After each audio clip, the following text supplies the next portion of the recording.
Our hearts beat to the city streets. We began to feel the fire. We rise like tall buildings as the chemicals they take us higher. Hi everyone, welcome to your own YouTube channel Canadian Desire. Hope आप सब अच्छे होंगे। और अभी बन रहा है हमारा ब्रेकफास्ट। तो ब्रेकफास्ट में हमने बनाया है पोहा, और इसको और भी कुछ कहते हैं ना, पोहा को शायद चिबड़ा कहते हैं शायद। और हमने बनाए हैं ये सूखे काले छोले। वैसे तो जब हम जॉब पे होते हैं तो हमारे को टाइम नहीं मिलता और हम बड़ा क्विक सा ब्रेकफास्ट टोस्ट खाते हैं, कहूँ तो गोरों की तरह। लेकिन आज ऑफ है और आज मेरा बर्थडे भी है, तो टाइम मिल गया हमें नाश्ता प्रिपेयर करने का। और थैंक यू सो मच आप सबका इतने सारे विशेस भेजने के लिए, अपनी ब्लेसिंग्स देने के लिए। और बहुत सारे क्वेश्चंस कमेंट्स आ रहे हैं जो रिसेंटली चेंजेस हुए हैं आईआरसीसी में स्पाउसल वीज़ा को लेके या स्टडी परमिट को लेके। तो आज की वीडियो वही होगी। तो जल्दी से ब्रेकफास्ट कंप्लीट करते हैं और इस वीडियो को शुरू करते हैं। The night's young, it has just begun. As she puts her hand in mine, we wanna chase the night, wanna dance to. तो वीडियो है वो रिसेंटली आईआरसीसी ने जो अनाउंस किया कैप एडमिशन्स के लिए इंटरनेशनल स्टूडेंट्स के, उस पे बेस है। तो कैप के अकॉर्डिंगली आईआरसीसी ने मेंशन किया है कि 3,60,000 का कैप लगाया जाएगा। और ये जो कैप है वो स्टार्ट हुआ है 22 जनवरी 2024 से। उससे पहले अगर आपकी फ़ाइल लगी है तो ये उस पर नहीं होता, आपकी मतलब ये रूल अप्लाई नहीं होता। और जो बेसिकली जो चेंजेस हुए हैं वो यही है कि इंटरनेशनल स्टूडेंट्स की एप्लीकेशंस बहुत ज़्यादा आ रही थी, आईआरसीसी को प्रोसेस करने में बहुत टाइम लग रहा था। और कहीं ना कहीं जो फाइलिंग्स हैं वो बहुत ज़्यादा ओवरलोडेड हो रही थी। यूनिवर्सिटीज़ के पास, कॉलेजेस के पास इतनी कैपेसिटी नहीं है, तो वो स्टूडेंट्स को वीज़ाज़ दे रहे थे। लेकिन उसके बाद की जो सर्कमस्टेंसेस होते हैं, एक स्टडी वीज़ा तो कंप्लीट हो जाता है, लेकिन उसके बाद आपको पीजीडब्ल्यूपी लेना होता है या उसके बाद आपको पीआर लेनी होती है। कहीं ना कहीं वो सारी चीज़ें इफेक्ट हो रही थी। उन सबको कंसिडर करते हुए कैनेडियन गवर्नमेंट ने ये एक कैप लगाया है। और जो मेजर चेंजेस हुए हैं इसमें मैं बात करूँगी तो पीजीडब्ल्यूपी पे हुए हैं, और इसको लेके बहुत बड़ा एक कन्फ्यूज़न भी है। जो उन्होंने मेजर चेंजेस करे हैं उसमें उन्होंने एक तो ये चेंज किया है कि जो प्राइवेट कॉलेजेस से रिलेटेड एक प्रोग्राम चल रहा था उसमें उनको पीजीडब्ल्यूपी मिलता था, that is post graduation work permit, वो उन्होंने बंद किया है। इसमें प्राइवेट यूनिवर्सिटीज़ नहीं आती।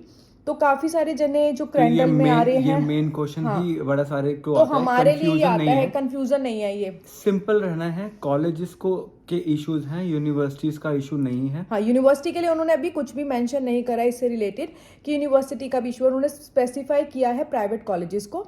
उसके अलावा उन्होंने पीजीडब्ल्यूपी पे जो किया है वो ये किया कि जो मास्टर्स प्रोग्राम में आते हैं स्टूडेंट्स, वो चाहे शॉर्ट टर्म के लिए आ रहे हैं या फिर आपका लॉन्ग टर्म के लिए आ रहे हैं, उन्हें 3 इयर्स का वर्क परमिट मिलेगा। पहले क्या हो रहा था कि जो मास्टर्स में स्टूडेंट्स आते थे, कई मास्टर्स 2 साल की ही होती है, तो उसमें क्या होता था 2 साल पे आपको 3 साल का मिलता था। लेकिन 16 मंथ्स की मास्टर्स भी होती है। मेरी मास्टर्स की बात करूँ तो 1 ईयर की मास्टर्स थी। तो उस बेसिस में हमारे को शॉर्टर पीरियड ऑफ पीजीडब्ल्यूपी मिल रहा था, जो कि एक इनिशियली देखा जाए तो it's not appropriate to gain Canadian experience. हाँ, कैनेडियन एक्सपीरियंस को गेन करने के लिए नहीं फुलफिल होता था। तो इसीलिए वो हम जैसों के लिए तो एक बेनिफिट बोलूँगी कि 3 इयर्स का उन्होंने बोला, भी अनाउंस किया है कि 3 इयर्स का मिलेगा। और क्योंकि धीरे धीरे ये स्टार्ट होगा प्रोसेस, तो इनिशियली स्टेजेस पे जो इन्फॉर्मेशन शेयर करी गई है वो कहीं ना कहीं आगे जाके ज़्यादा क्लियर भी हो जाती है, और कहीं ना कहीं उसमें अगर कोई लूप होल हो तो वो चेंजेस भी हो जाते हैं। जो नेक्स्ट चेंज इन्होंने किया है वो इन्होंने किया है स्पाउसल वीज़ास को लेके। लेकिन उसमें भी इन्होंने एक बात क्लियर करी कि जो इंटरनेशनल स्टूडेंट्स मास्टर्स और डॉक्टरल प्रोग्राम्स में आ रहे हैं उनके, हाँ, पीएचडीज में, उनके जो स्पाउसेज हैं उनको मिलेगा स्पाउसल ओपन वर्क परमिट। और जो अंडर ग्रेजुएट कोर्सेज करने आ रहे हैं उसमें स्पाउसल ओपन वर्क परमिट नहीं मिलेगा, वो इनएलिजिबल है। और कहीं ना कहीं मुझे लगता है शायद ये जस्टिफाइड भी है, क्योंकि अगर आप एक अंडर ग्रेजुएट कोर्स करने आ रहे हो, रेशियो भी कम होती है, क्योंकि अंडर ग्रेजुएट प्रोग्राम्स या तो 4 साल का होता है। अगर आप डिप्लोमा करने भी आ रहे हो, 2 साल का डिप्लोमा भी है, तो अंडर ग्रेजुएट वाले की एज ही क्या होती है, 20 ईयर्स की एज होती है। और कहीं ना कहीं वो जो फ्रॉडलेंट केसेस आ रहे थे स्पाउसल में, वो उस एज में काफ़ी हाई थे। तो शायद उसको कंसिडर करते हुए यहाँ की गवर्नमेंट ने ये लिया है डिसीजन। और आने वाले टाइम में पता नहीं क्या होगा। उन्होंने भी बोला है कि अगर इससे रिलेटेड और भी इन्फॉर्मेशन आने वाले टाइम में आपके साथ शेयर कर दी जाएगी। तो अभी तो उन्होंने ये बोला है कि मास्टर्स और डॉक्टरल प्रोग्राम के जो स्पाउसेस हैं उनको मिलेगा, लेकिन अंडर ग्रेजुएट वालों को नहीं मिलेगा।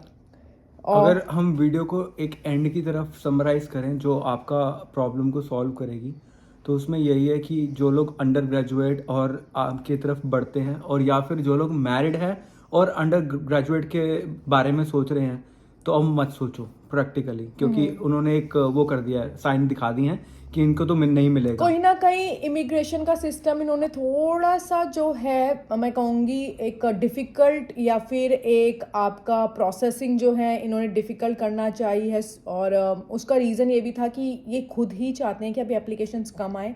रिसेंटली ही जो चेंज आया, रिसेंटली जो GIC को लेके चेंज आया आपकी, वो ही एक इनिशियली स्टेप था, क्योंकि 10,000 से 20,000 प्लस हो गया। और उसके बाद जो अब चेंजेस आ रहे हैं, तो कहीं ना कहीं गवर्नमेंट ऑलरेडी वो कैप जो है वो ऑलरेडी कहीं ना कहीं पहले ही लग गया था कि कई स्टूडेंट जो सिर्फ 10,000 की रेशियो में अफोर्ड कर सकते थे वो 20,000 की पे नहीं करेंगे। अब जो सिचुएशन है इसमें करने वाले करते हैं, हम मुझे इतना पता है जो लोग 10,000 भी पकड़ रहे हैं वो 20,000 पकड़ लेगा, पर अभी थोड़ा कॉम्प्लिकेट हो गया है। और दूसरी बात ये कि आप जो लोग जैसे अपना हम लोग जिस तरीके से मास्टर्स वगैरह में आ रहे हैं या फिर उसमें आ रहे हैं, ये अपना यूनिवर्सिटीज में आ रहे हैं, वो तो टेंशन लेने की जरूरत है नहीं, सब कुछ सिंपल है। तो नहीं है। और एक नॉर्मल चीज जो मुझे प्रैक्टिकली पता, जो मुझे आइडिया लग रहा है, क्योंकि हमें दिख रहा है कि हम लोग की पीछे की वीडियोस में भी हम यही बात करते हुए आ रहे हैं कि ये गवर्नमेंट के ऊपर प्रेशर है इलेक्शन का, और उनको दिख रहा है कि गोरे खुश नहीं है इन चीज़ों से, कि क्योंकि हाउसिंग शॉर्टेज है, प्राइसेस कहाँ चले गए, इन्फ्लेशन है, तो उसको ओवरकम करने के लिए ये कर रहा है। शॉर्ट हो चुकी है, पता नहीं क्यों काफ़ी टाइम से मुझे सुनने को मिल रहा है कि हमें जॉब्स नहीं मिल रही है। या फिर एक चीज़ और इन्होंने इशू करी कि जो DLIs थे वो एक सिस्टम ये चेंज करने वाले हैं। इन्होंने पहले ही अनाउंस कर दिया था, मैंने अपनी वीडियो में भी बताया था कि एक फ्रेम चेंज करने वाले हैं अपने स्टडी में। तो बेसिकली अगर स्टडी की बात करें तो बहुत सारे छोटे छोटे चेंजेस ये लेकर आ रहे हैं, लेकिन वो ओवरऑल अगर देखा जाए तो वो एक मेजर चेंज बन जाएगा। वो माइनर चेंजेस एक मेजर चेंज बन जाएगा। तो DLIs में पहले ये सब नहीं होता था, अब आपको प्रोविज़न से भी अप्रूवल लेना है। जब आप एक 31 मार्च से पहले अगर आप अपनी फाइलिंग कर रहे हो तो आपको जो अपने प्रोविज़न से भी लेना है। प्रोविंस डिसाइड करेगा कि आपकी फाइल आगे प्रोसीड होगी या नहीं होगी।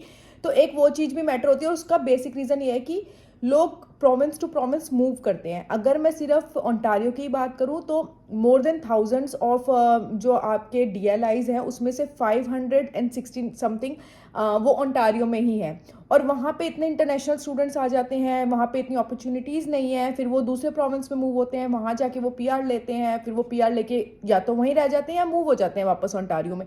तो कहीं ना कहीं अगर आप देखो कि गवर्नमेंट चाहती है कि हम अगर पूरे कनाडा को बसाएं तो वो एक छोटा सा हिस्सा ही बसता जा रहा है। तो वो ये नहीं चाहते अब प्रोविजनल, लोगों ने अपने रूल्स भी चेंज करने वाले हैं। अब वो प्रोविजनल रूल्स लगाएंगे तो उसमें ये होगा कि गवर्नमेंट के पास एक कैप है कि भाई आप इतनी ही एप्लीकेशन अप्रूव कर सकते हो। और यूनिवर्सिटीज और कॉलेजेस जो ओवरबर्डन हो गए थे स्टूडेंट्स के, वो भी एक चीज को कम करना चाहते हैं, ताकि इसमें स्टूडेंट्स का खुद का ही बेनिफिट है। कहीं ना कहीं अगर आपको यहाँ पे आने के बाद आपको हाउसिंग की प्रॉब्लम आ रही है, आपको जॉब की प्रॉब्लम आ रही है, तो उसका अल्टीमेट जो इफेक्ट है वो गवर्नमेंट के ऊपर ही पड़ता है। और फिर वही गवर्नमेंट को बोला जाता है कि भाई इन्फ्लेशन इतनी हाई है, हमें जॉब नहीं मिल रही है, हम कैसे एक्सपेंसेस निकालें।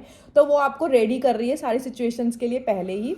और एक चीज़, अब हम वीडियो के एंड की तरफ बढ़ रहे हैं, मैंने एक चीज़ आपके साथ और शेयर करनी थी, क्योंकि आप लोगों के जब चैट्स आती हैं इंस्टाग्राम पे, जब आप लोग भेजते हैं, उसमें से कई पेरेंट्स की चैट्स हमें मिल रही हैं, और उनके कई बच्चे बड़ी दूसरी जगहों से यहाँ मूव हो रहे हैं। तो उनका एक ये क्वेश्चन होता है कि भाई अकोमोडेशन आप दिलवा दो, या फिर हम फ़ोन नंबर दे देते हैं, वो आपको कॉन्टैक्ट कर लेंगे। सो हमने आपको पहले भी क्लियर किया था, अकोमोडेशन आज से 6 महीने पहले कहीं आसान होती होगी, आज की डेट में वो उतनी मुश्किल होती जा रही है, और इसी की रीज़न की वजह से चेंजेस आ रहे हैं। तो अपना फेसबुक मार्केट प्लेस के अलावा इस टाइम कोई ऑप्शन नहीं है। जो भी बच्चा वहाँ से निकले, या जो भी पेरेंट्स हमें देख रहे हैं, अगर आपके बच्चे वहाँ से मूव होने वाले हैं, पहले अकोमोडेशन डन करो। ये हमारी वीडियो हमने पहले भी बनाई है, अपना 1 हफ्ते 10 दिन का अकोमोडेशन सेटअप करके। नहीं होता तो एयरबीएनबीज हैं, होटल्स हैं, आप वो कर लो। क्योंकि मैंने अपने खुद के एक्सपीरियंस से बहुत सारी वीडियोस में पहले शेयर भी किया है कि मैंने खुद होटल किया था। काफ़ी सारे स्टूडेंट्स यहाँ पे आते हैं, वो एयरबीएनबी करके आते हैं। ऐसा नहीं नहीं है कि नहीं मिलता, आप ऑनलाइन ढूंढो, सब मिल जाता है, गो होटल्स और ऑन अ एयरमेंट सेफर मिल साइड, जाएंगे। क्योंकि आपने रहना है, आपके लिए कोई भी जगह कोई और नहीं ढूंढ सकता। मे बी किसी को कोई जगह अच्छी लगती हो, वो आपको अच्छी ना लगे, आपके अपने प्रेफरेंस होते हैं, तो बहुत सारी चीजें होती है, बहुत सारे फैक्टर्स होते रिव्यूज हैं। देख के उठाओ और बस। एक क्वेश्चन और आता है कि आप हमारी जॉब लगवाने में कैसे हेल्प कर सकते हो। जॉब लगवाने में हम एज सच तो किसी की हेल्प नहीं कर सकते, बट अगर कहीं से कोई रेफरेंस डालने का वो हम होता है, Instagram कुछ पे होता है, share कर वो देते हम हैं। शेयर कर देते हैं। अगर हमारे पास कोई लिंक आता है, हमें कुछ पता चलता है, तो हम पूछ लेते हैं कि अगर कोई इंटरेस्टेड है तो वो आप बताए। पर अभी जॉब मार्केट इतनी खराब है कि मैं यही बोलूँगी कि इस वक्त तो अगर आप आ रहे हो तो सोच समझ के डिसीजन लेना, क्योंकि अगर मैं आपके पास पहुंच पा रही हूँ तो मोस्ट ऑफ द स्टूडेंट्स वो होंगे जो मई इनटेक में आने वाले होंगे या फिर सितंबर इनटेक में आप आने वाले होंगे। तो रूल्स जो चेंज हो रहे हैं, हर एक रूल को कंसिडर करते हुए, हर एक फैक्टर को कंसिडर करते हुए अपनी एप्लीकेशन लगाना।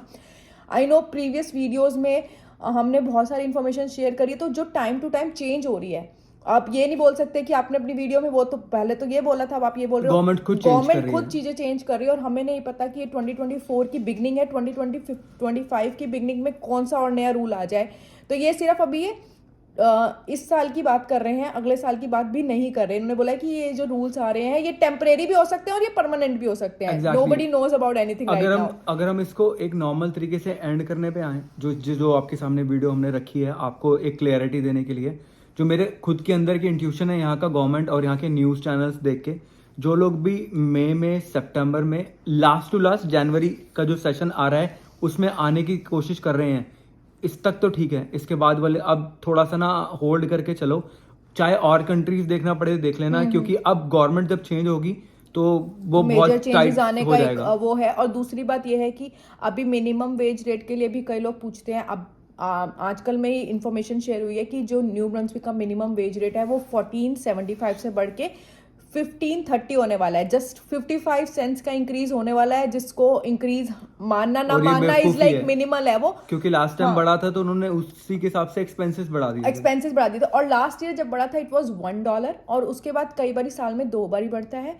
तो न्यू ब्रंसविक का साल में दूसरी बार नहीं बढ़ा था, और अब जो बढ़ रहा है वो $1 भी नहीं बढ़ रहा, और एक्सपेंसेस जो है वो बहुत पीक पे जा रहे हैं। तो जो लोग सर्वाइवल जॉब्स पे हैं, जो मिनिमम वेजेस पे हैं, उनके लिए बहुत ज़्यादा रिस्की सिचुएशन हो जाती है, स्पेशली जब आप एक स्टूडेंट के बेसिस पे आते हो। तो वो भी चीज़ आपकी एक्सपेंसेस मैटर करता है। उसके अंदर आपका 15% न्यू ब्रंसविक का टैक्स भी है, तो टैक्स रेट तो कम नहीं हो रहा है और वेज रेट भी नहीं बढ़ रही है। तो बहुत सारे फैक्टर्स हैं जो कंसिडर करने पड़ेंगे इस वक्त। तो अगर यहाँ तक आपने वीडियो देख ली है तो उसके लिए थैंक यू सो मच। आपके उम्मीद है हमने आपके क्वेश्चंस के आंसर दे पाए हों, और किसी को कुछ डाउट हो तो आप इंस्टाग्राम पे हमें कांटेक्ट कीजिए। कई बार यूट्यूब के मैसेजेस या कमेंट्स अगर मिस हो जाए हमसे, तो इंस्टाग्राम का कोड आपके सामने आ रहा है, तो आप उस पर हमें कांटेक्ट कर सकते हैं, और स्टोरीज भी देख सकते हैं उसके अंदर। सो ये वीडियो को हम एंड करेंगे, तब तक सब्सक्राइब कीजिए। Thank you so much for watching guys, bye.